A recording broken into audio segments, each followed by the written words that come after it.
Golden शेर का पुनर्जन्म और जालिम बाघ ने मचाया जंगल में कहर।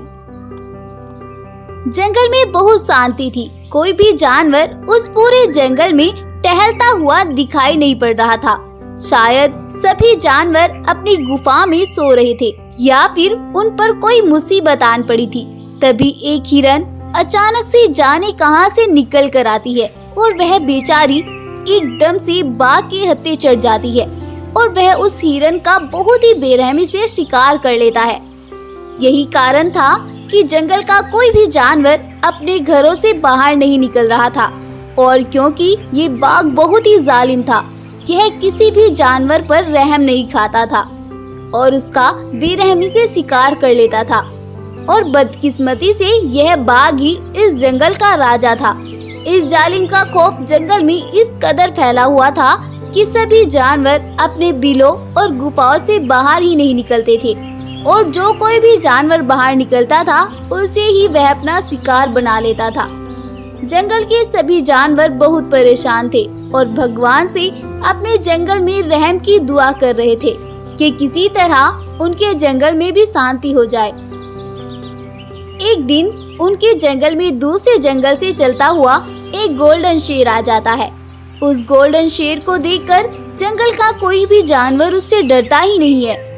वह गोल्डन शेर भी जानवरों का ये रवैया देखकर हैरान हो जाता है और वह अपने मन ही मन में सोचता है, अरे ऐसा क्या इस जंगल का कोई भी जानवर मुझसे नहीं डर रहा है, वरना शेर को देखकर तो जंगल का कोई भी जानवर टिक ही नहीं पाता है। चलो जो भी, मुझे इससे क्या लेना, मैं तो इस जंगल में सैर पर आया था और मुझे तो शाम होते होते अपने जंगल भी पहुंचना है, जल्दी से चलता हूँ।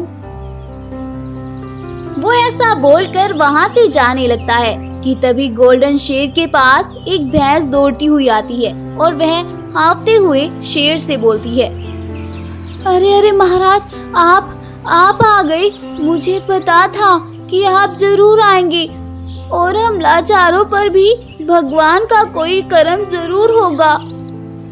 अरे भैंस बहन, ये तुम क्या बोले जा रही हो? पहले तुम थोड़ी देर तक सस्ता लो। मुझे लगता है कि तुम बहुत दूर से दौड़ती चली आ रही हो।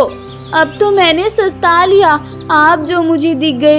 इतने दिन से हम यहाँ गुर्बत की जिंदगी गुजार रहे हैं, अब तो हमें अपना मसीहा सामने दिखा है और मैं इस मौके को गंवाना नहीं चाहती हूँ। अरे भैंस बहन, ये तुम क्या बोले जा रही हो? मेरी कुछ भी समझ नहीं आ रहा है, क्या तुम मुझे कुछ समझाओगी? महाराज, आप ही हमारे जंगल के राजा हुआ करते थे।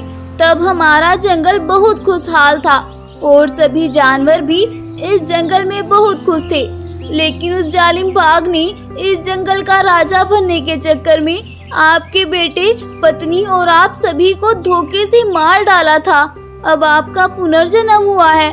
महाराज, प्लीज आप हमें बचा लीजिए।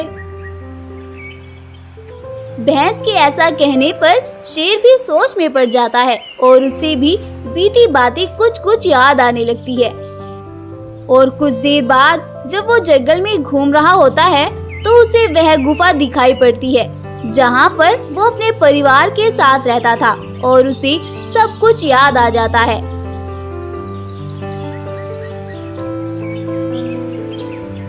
और वह तुरंत ही उस जालिम बाघ को मारने के लिए निकल पड़ता है। गोल्डन शेर पूरे गुस्से में बाघ की गुफा की ओर बढ़ रहा था, लेकिन वह उस बाघ की जादुई शक्तियों के बारे में बिल्कुल अनजान था और ना ही उस भैंस ने उस बाघ की जादुई शक्तियों के बारे में गोल्डन शेर को आगाह किया था। कुछ देर इधर उधर ढूंढने के बाद आखिरकार गोल्डन शेर को बाघ की गुफा दिखाई पड़ती है और वह तुरंत ही दौड़कर उसके पास जाता है। बाघ गोल्डन शेर को देखकर हैरान हो जाता है और वह मन ही मन सोचता है, अरे इसे और इसके परिवार को तो मैंने बहुत दिन पहले मार दिया था, लेकिन अब ये यहाँ कैसे? वो ऐसा सोच ही रहा था कि गोल्डन शेर उससे बोलता है, क्या हुआ? मुझे देखकर परेशान हो गए तुम तो? सोच रहे होंगे कि मैंने तो इसे मार दिया था, लेकिन अब ये यहाँ कैसे? कोई नहीं, मैं तुम्हें बताता हूँ कि मैं यहाँ कैसे। गोल्डन शेर बाघ से ऐसा बोलकर उस पर हमला कर देता है। जैसे ही गोल्डन शेर उस पर हमला करता है, वह बाघ एक बाघ मानव में बदल जाता है और गोल्डन शेर पर अपनी शक्तियों से हमला करने लगता है। गोल्डन शेर ये सब देखकर परेशान हो जाता है और वह भगवान से अपने मन ही मन में मदद मांगता है। हे भगवान, प्लीज मेरी मदद करो इस बुराई को खत्म करने में। उसका ऐसा बोलना था कि आसमान से कुछ शक्तियाँ आकर गोल्डन शेर में समा जाती हैं और वहाँ पर गोल्डन शेरों की प्रजा देखते ही देखते इकट्ठी हो जाती है। इतने सारे गोल्डन शेरों को देखकर बाघ वहाँ से भागने लगता है, लेकिन तभी वो सभी गोल्डन शेर उस पर टूट पड़ते हैं और उस बाघ मानव को वहीं पर मार डालते हैं। इस तरह से जंगल से इस बुराई का अंत हो जाता है। इसके बाद जंगल के सभी जानवर गोल्डन शेर का शुक्रिया अदा करते हैं और उसे ही जंगल का राजा बना देते हैं और इसके बाद सभी जानवर फिर से उस जंगल में खुशी खुशी रहने लगते हैं। एक बार की बात है कि खूबसूरत जंगल में बहुत से जानवर खुशी खुशी अपना जीवन बिता रहे थे। उनके जंगल का राजा एक सफेद शेर था, जो कि दिखने में बहुत ही खूबसूरत था और जंगल में सबसे अलग दिखने वाला जानवर वही था। इसीलिए जंगल के सभी जानवर उसको बहुत अहमियत देते थे और उसका हर हुक्म मानते थे। गब्बर शेर भी जंगल के जानवरों का अच्छा खासा ख्याल रखता था और उन पर कभी भी कोई भी परेशानी नहीं आने देता था। गब्बर शेर के 3 दोस्त थे, जो कि अलग अलग रंगों की बहुत ही खूबसूरत शेर थे और वह गब्बर शेर के पास वाले जंगल के राजा थे। वो सभी आपस में बहुत ही अच्छे मित्र थे और अपने जंगल की बहुत अच्छे से देखभाल भी करते थे। और जब भी सफेद शेर या रंगीन शेर पर कोई मुसीबत आती तो वो सभी मिलकर आसानी से कोई ना कोई हल निकाल ही लेते थे। इसी तरह से उन सभी का जीवन बहुत अच्छे से बीत रहा था। सभी अपनी अपनी जिंदगी में बहुत खुश थे। एक बार ना जाने कहां से सफेद शेर के जंगल में एक मॉन्स्टर बाघ घुस आता है और आते ही वह सफेद शेर के जंगल में अपना आतंक मचाने लगता है और उसके जंगल के जानवरों का बड़े ही बेरहमी से शिकार करने लगता है। उसी जंगल में जो भी कोई जानवर नजर आता है वह उसी का शिकार कर लेता है और उसका मांस खाए बिना ही उसे वहां पर छोड़कर चला जाता है। इसी तरह से बाघ का आतंक जंगल में दिन प्रतिदिन बढ़ता ही जाता है और वह जंगल के जानवरों को बेरहमी से शिकार करता ही जाता है। जंगल के सभी जानवर बहुत परेशान थे कि आखिर कौन ये सब कर रहा है, हमारे जंगल के जानवरों को कौन मार रहा है। इसी सिलसिले में बात करने सभी जानवर अपने महाराज के पास जाते हैं और शेर महाराज को अपनी समस्या के बारे में बताते हैं। जंगल का राजा शेर जब ये सब बातें सुनता है तो उसे बहुत गुस्सा आता है और वह बहुत तेज दहाड़ता है। उसकी दहाड़ की गूंज से पूरा जंगल दहल जाता है और वह बोलता है, ये तुम क्या बोल रहे हो? हमारे जंगल में इतनी बड़ी आफत आन पड़ी है और तुम मुझे आज बता रहे हो? क्या तुम में से किसी ने उस जानवर को देखा है जो ये सब कर रहा है? शेर के ऐसा पूछने पर जानवरों की भीड़ से एक भैंस बोलती है, अरे महाराज, नहीं नहीं, हमने किसी ने कुछ नहीं देखा। बस हर रोज जब भी कोई जानवर जंगल में निकलता है तो उसे कहीं कहीं जानवरों की लाशें दिखाई पड़ती हैं। आप प्लीज पता लगाइए कि ये सब हमारे जंगल में कौन कर रहा है। पता नहीं हमने उसका क्या बिगाड़ा है जो वो हमारे जंगल को तहस नहस करने में लगा पड़ा है। हाँ जानवरों, तुम सब घबराओ नहीं, आज ही मैं उसे देखता हूँ। आखिर कौन है वो जो हमारे जंगल में छुप कर वार कर रहा है। मैं उसकी हस्ती मिटा दूंगा। शेर ऐसा बोलकर जंगल की ओर चल देता है, लेकिन वो ये नहीं जानता था कि वह बाघ कितना ताकतवर है। उसे हर कोई नहीं मार सकता। गब्बर शेर जंगल के जानवरों को ये दिलासा देकर जंगल की ओर निकलता है और उस खूनी की तलाश करने लगता है, जो कि जंगल के जानवरों को परेशान कर रहा था।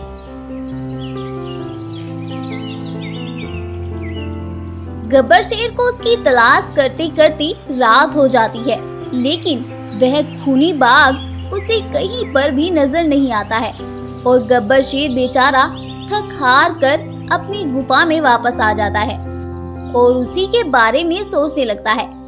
तभी उसके दिमाग में अपने रंगीन दोस्तों को बुलाने की बात आती है और अगली सुबह वह अपने सभी रंगीन दोस्तों को अपनी गुफा में बुलाता है और उन्हें अपने जंगल की सिचुएशन के बारे में बताता है। अपने दोस्त सफेद शेर की बात सुनकर पीला शेर बोलता है, अरे भाई, तुम घबराओ नहीं, तुम्हारी परेशानी मतलब हमारी परेशानी, हम तुम्हारे इस काम में मदद जरूर करेंगे। ये सब बोलकर वो सभी शेर जंगल के अलग अलग भागों में बढ़ जाते हैं और उस बाघ को ढूंढने लगते हैं। वो सभी उस बाघ को ढूंढ ही रहे थे कि तभी पीले शेर की नजर उस बाघ पर जाती है। पीला शेर दौड़कर उस बाघ के पास जाता है और उस पर हमला करने लगता है। तभी वह बाघ अचानक से एक बाघ मानव में बदल जाता है।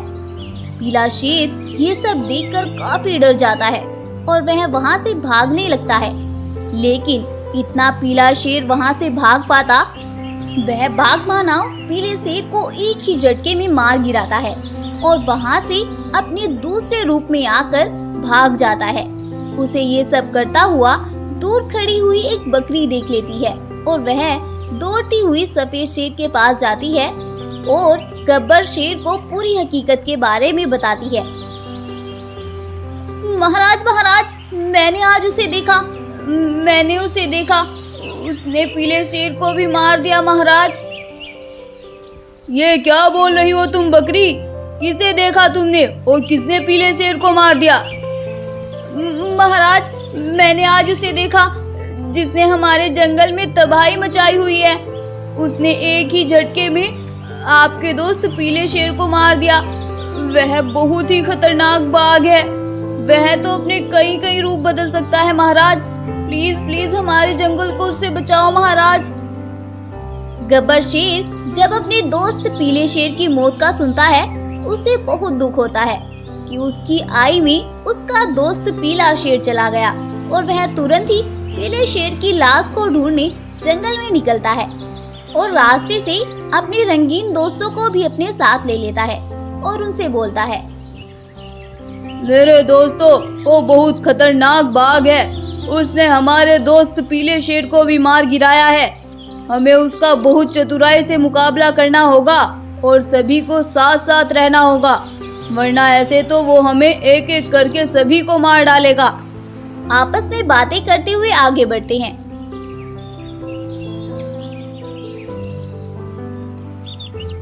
तभी उनकी नजर उस बाघ पर जाती है और उसे देखकर वह उस बाघ को तुरंत जाकर घेर लेते हैं और बिना कुछ बोले ही एकदम से उस पर तीनों वार करते हैं।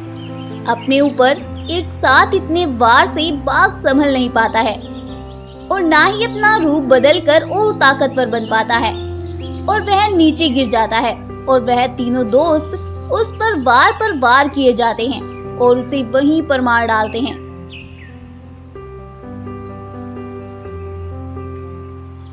उस जालिम के मरने के बाद वो सभी गुफा में वापस आते हैं और सफेद शेर उनसे माफी मांगने लगता है।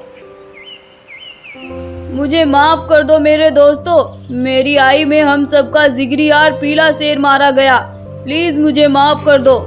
क्या कर सकते हैं सफेद शेर भाई, अब तो जो होना था वो हो गया, होनी को कौन टाल सकता है। और इस बहाने तुम्हारे जंगल के ना जाने कितने जानवरों की जान तो बच गई। अगर तुम्हें फ्यूचर में कभी भी हमारी जरूरत पड़े तो हम फिर भी तुम्हारे साथ हैं। तुम्हारा बहुत बहुत शुक्रिया मेरे दोस्तों, दोस्त हो तो तुम्हारे जैसे। ये सब बोलकर वो दोनों दोस्त अपने जंगल वापस चले जाते हैं और गब्बर शेर के जंगल के सभी जानवर चैन की सांस लेते हैं। इसके बाद से वो सभी जानवर फिर से मिलजुल कर और खुशी खुशी अपने जंगल में रहने लगते हैं। शिक्षा, इस कहानी से हमें शिक्षा मिलती है कि दोस्ती वही है जो मुसीबत के टाइम काम आए।